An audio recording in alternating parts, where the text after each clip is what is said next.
से निकल गए। मैंने शिव महापुराण में सुना है शंकर भगवान पर 108 कुछ भी शिव को चढ़ाना चाहिए श्रावण के महीने में। हमने पहले भी कहा था, पिछले लॉकडाउन की कथा निकालिए और सावन के महीने की कथा निकाल कर सुनना। उसमें कहा था आपके पास कुछ भी नहीं है तो 108 चावल के दाने चढ़ाइए, 108 मूंग के दाने चढ़ाइए, 108 आप चाहे तो सरसों के फूल चढ़ाइए, 108 चाहे तो सफेद पुष्प चढ़ाइए, 108 चाहे तो गुलाब की पत्तियां चढ़ाइए। पर सावन के महीने में एक नियम बनाना कि मैं 108 ये वस्तु शिव को समर्पित करती। उसका कारण क्या है? तो स्कंद पुराण में लिखा है शंकर भगवान को सावन के महीने में जब हम 108 कोई वस्तु समर्पित करते हैं तो शंकर उसको लाख और करोड़ों गुना कर कर हमको पूरे वर्ष में प्रदान कर देता है। इसलिए श्रावण महीने में 108 की महत्वता।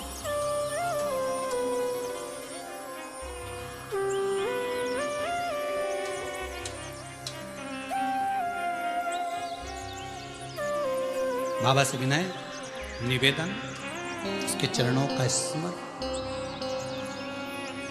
भोला सब दुख काटो मारा, ओ भोला सब दुख काटो मारा, ओ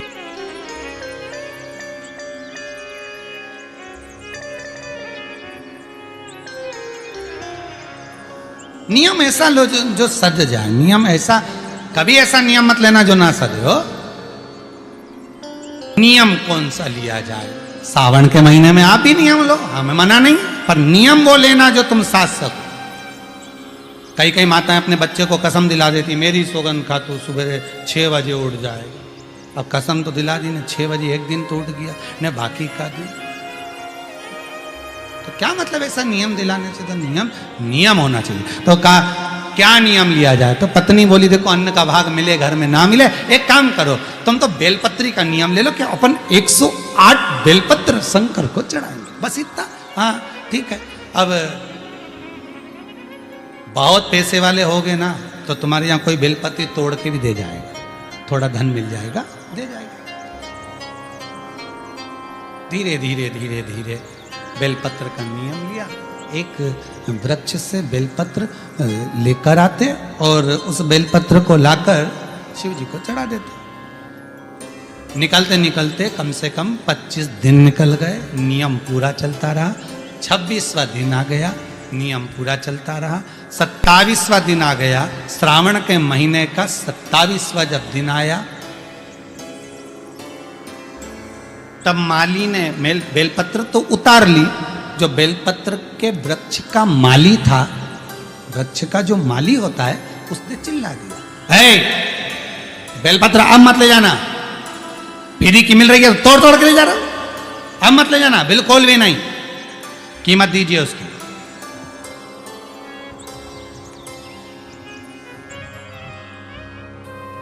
पूरे विश्व में, भारत की धरा पर, देश विदेश में, पिछली कथा में कहा था 1 जून से लेकर 25 जुलाई तक बेलपत्री वृक्षारोपण महोत्सव मनाना। हजारों लाखों वृक्ष सबको लगाना। और आप जो बेलपत्री का पौधा लगा रहे हैं, इसका फल कितना है वो ध्यान करना। एक बेलपत्री का पौधा यदि लगा रहे हो, 24 घंटे बेलपत्री का वृक्ष ऑक्सीजन प्रदान करता है। 24 घंटे, हर पल हर घड़ी ऑक्सीजन देता, रात में भी दिन में भी। और बेलपत्री का पत्ता अगर टूटेगा, टूट कर कहीं जाएगा तो कहां जाएगा? शंकर के चरणों में, शिव के ऊपर। और बेलपत्री का फल अगर टूटा, उसमें से कुछ भाग निकला, तो बेलपत्री के फल में वो आनंद है कि बेलपत्री का बीले का गुर्दा किसी के मुख में चले जाता है तो कई रात्रि तक उसके हृदय में, चित्त में शिव समाया रहता है। और अगर वो मर भी गया तो शंकर के धाम चले जाता है। बेलपत्री के फल में वो आनंद छुपा हुआ। महाराज एक नियम बनाया उन्होंने, बेलपत्री का पौधा, बेलपत्री की पत्ती को तोड़ते, शिव जी को ले जाके समर्पित करते। अब 27 दिन हो गए और चिल्ला दिया, माली ने कहा इसका पैसा दीजिए, अगर आपको तोड़ना है तो पैसा देना पड़ेगा। अब इसके पास धन होता तो अन्न का भाग नहीं कर लेता, 108 अन्न के दाने नहीं चढ़ा देता, पर है ही नहीं, कुछ हो तो चढ़ाए नहीं। 28वां दिन,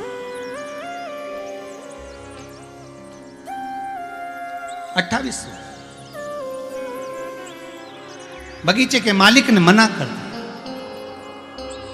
बगीचे का मालिक मना कर देता है, नहीं।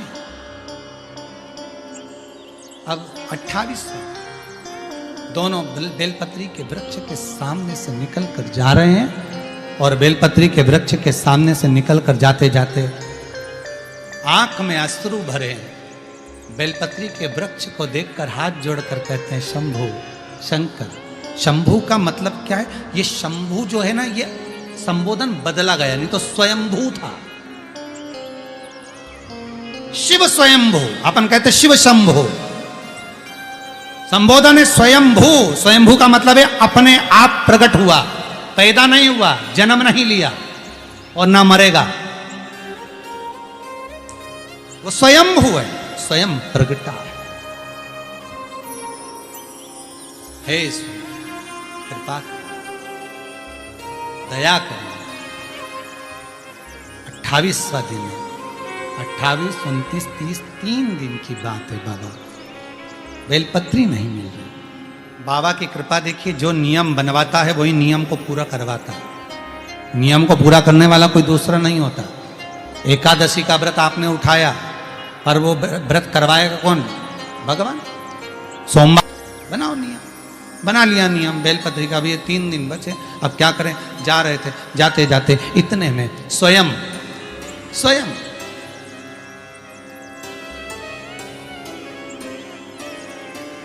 एक छोटा सा बालक बेलपत्री की पत्तियों को अपनी झोली में भरकर लाया और बालक कहता है, माँ, ओ माँ, ले आओ ये बेलपत्री। आप रोज मंदिर जाती हो ना, मैंने आपको देखा था मंदिर जाते हुए, आप बेलपत्र चढ़ाती हो ना, मैंने आपको देखा था। मैंने मन में सोचा एक बार मैं भी बेलपत्र चढ़ाऊं, पर मेरी माँ मुझे जाने नहीं देती ना, इसलिए मैं बेलपत्र आपको दे देता हूं। आप ये बेलपत्र शिव को समर्पित करो।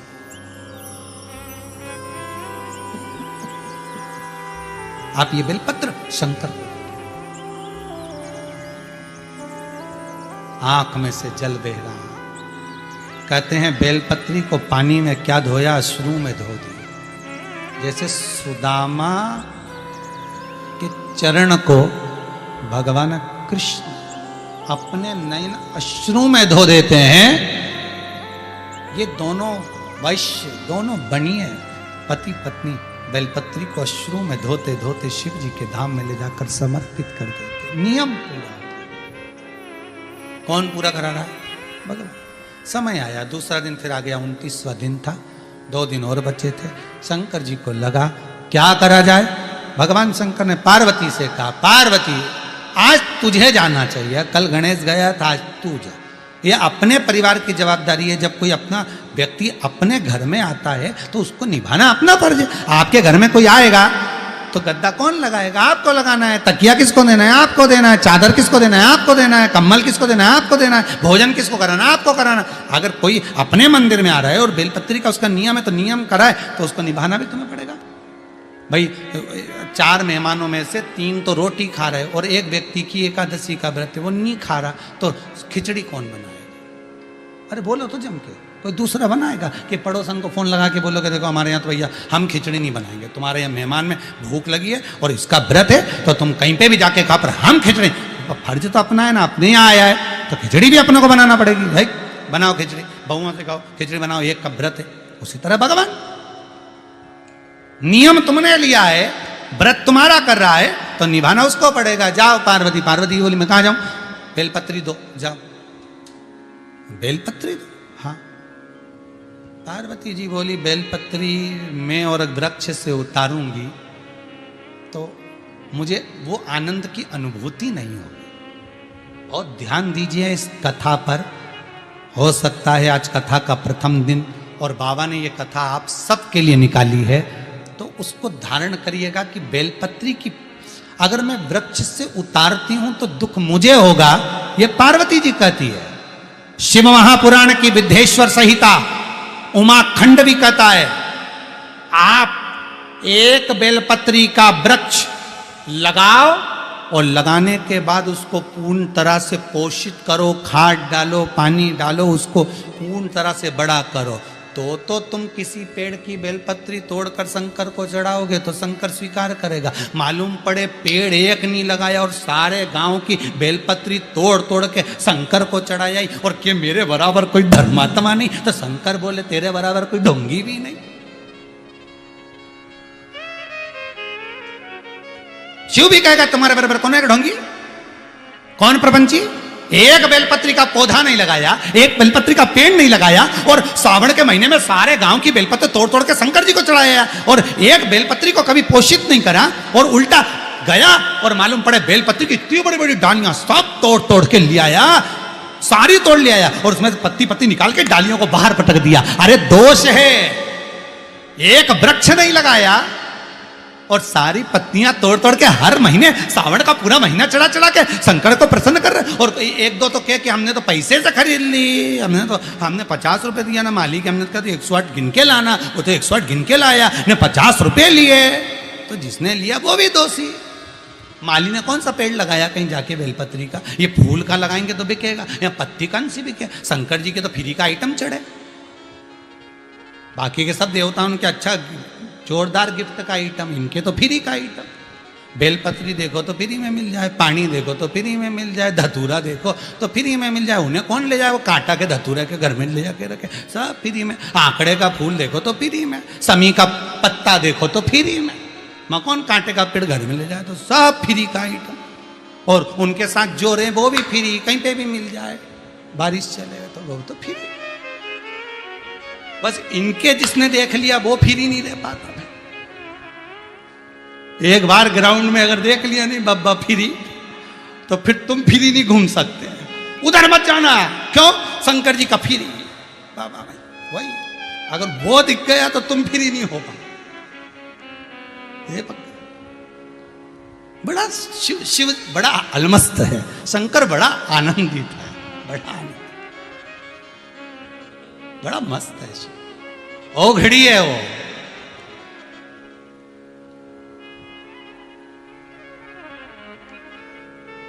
ओ घड़ी है।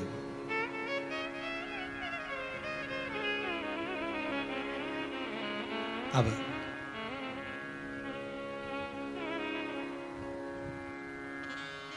जाओ पार्वती तुम जाओ। पार्वती जी बोली मैं तोड़ूंगी बेलपत्र, उतारूंगी, मुझे दोष लगेगा, श्रेष्ठता नहीं होगी मेरी, मैं कैसे जाऊं। शिव बोले नहीं ऐसा नहीं है, आप जाओ, बेलपत्र ऐसा हो तो मेरी ही उतार कर चढ़ा जाओ, जाओ उठाओ और देखा रहा। पार्वती जी ने जो कल बेलपत्र चढ़ाई थी वही पार्वती उठा के लिए धो के वापिस चढ़ दी। पार्वती जी ने बुढ़िया का रूप रखा, बूढ़ी का रूप रखकर एक जगह पर पार्वती जी सुंदर वस्त्र पहनकर बैठ गई और जाते जाते पथिकों को रोक रही हैं। पार्वती जी रोक रही हैं पथिकों को, ए भैया रुको, ए भैया रुको, सावन का महीना चल रहा है, बेलपत्र ले जा। पर कोई बेलपत्र लेने को तैयार नहीं, कोई नहीं ले रहा। ये दोनों जा रहे थे, इन्होंने कहा माँ क्या बात है। माँ कहती है मेरे पाँव में तकलीफ है, मैं जा नहीं सकती, ये बेलपत्र आप ले जाओ। शिव महापुराण की कथा कहती है कोई महाकाल जा रहा है, कोई सोमेश्वर जा रहा है, कोई मल्लिकार्जुन जा रहा है, कोई काशी जा रहा है, कोई विश्वनाथ जा रहा है, कोई केदारनाथ जा रहा है। कोई व्यक्ति अगर 12 ज्योतिर्लिंग में जा रहा है, आप खुद नहीं जा सकते, कुछ भेज नहीं सकते, तो एक बेलपत्र को ओम नमः शिवाय लिखकर एक कॉपी में और रजिस्टर में उसको रखकर सीधी की सीधी उस कॉपी को ओम नमः शिवाय लिखकर शंकर के पास भेज दो। कह देना ये बेलपत्र निकालकर शिव को चढ़ा देना। हमारे के पास में पार्वती जी ने दिया, ये लेकर चले। पार्वती जी ने जो दिया था वो शंकर जी को समर्पित करा। नियम इन्होंने लिया था, पूरा शिव जी ने किया। 30वां दिन बेलपत्री नहीं मिली। सावन आने दो, बेलपत्री के वृक्षों में पत्तियां मिलना बंद हो जाती है। बहुत सारे लोग धर्मात्मा इकट्ठे हो जाते हैं। निवेदन है उतनी ही तोड़ना वृक्ष से जितनी आपने लगाई हो, जितनी आपने लगाई। अरे सीधा सीधा बात है भाई, फल उतना ही मिलता है। वो कहे ना, अब 30वां दिन शिव जी का नाम लेकर घर से निकल गए, वृक्ष पर से पत्ती आने नहीं है। पार्वती जी ने शंकर जी से कहा, गणेश जी चले गए, मैं भी चली गई, कार्तिक के रुष्ट होके श्री सेलम में बैठे हैं, अब तुम ही बचे हो। बहुत अच्छा परिवार है शंकर पार्वती का, इनके जैसा परिवार दुनिया में किसी का नहीं होगा। गले में सांप, बैठे नंदी पे, बाजू में कार्तिकेय के मोर, पार्वती बैठी शेर पे, गणेश जी चूहे पे, सब एक दूसरे के दुश्मन। उसके बाद भी कितनी शांति से आराम से रह रहे कि तुम तो जब फ्री हो जाओ घर से, लोटा भर के पानी लिया, चढ़ा के चली जाओ। शंकर जी अलमस्त बैठे, पार्वती जी हाथ जोड़ के बैठी कि इन्हीं पे चढ़ाना, हमारे कपड़े गीले करके मत जाओ। कितना मस्त परिवार, उनके जैसा कोई परिवार अलमस्त है।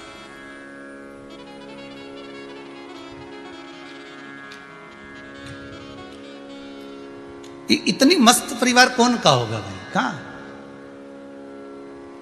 लक्ष्मी स्वयं पार्वती जी शंकर जी से बोली, देखो प्रभु, गणेश जी हो आए बेलपत्री दिया, पार्वती हो आई बेलपत्री दिया, कार्तिक रुष्ट होकर सेलम पर बैठे, बारी तुम्हारी है। शंकर भगवान बोले, अब हमारी बारी है तो हम ही जाएंगे, तुम चिंता मत करो। और अंत में जब पूर्ण तरह से परास्त हो गए, हार गए, वो वैश्य, वो बनिया और बनिया की पत्नी, वो सेठ और सेठानी जिसके पास कुछ भी नहीं है, वो अंत में जब हार गए, तब शंकर उस समय पर जैसे ही पहुंचे, एक बंदर का रूप लेकर, एक हनुमान का स्वरूप बनाकर, एक बानर का स्वरूप बनाकर, क्योंकि शिव हनुमान है और हनुमान ही शिव है। एक बंदर का रूप रखकर, एक हनुमान का स्वरूप धारण कर कर, जैसे आप पीछे दर्शन कर रहे होगे, हनुमान जी महाराज दूध की धार लगा रहे हैं इस शिवलिंग के ऊपर, वैसा ही एक बानर, एक छोटा सा बानर, एक हनुमान का स्वरूप धारण कर कर कूद पड़ा पेड़ से नीचे, कूद पड़ा एक वृक्ष से नीचे।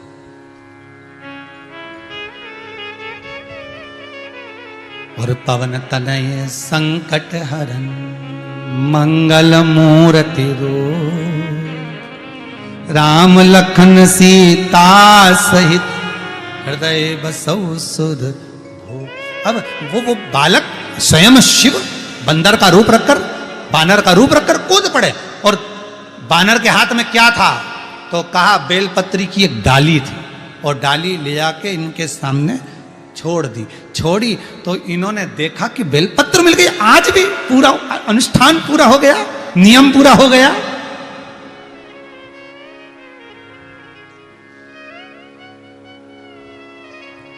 अनुष्ठान पूरा, नियम पूरा।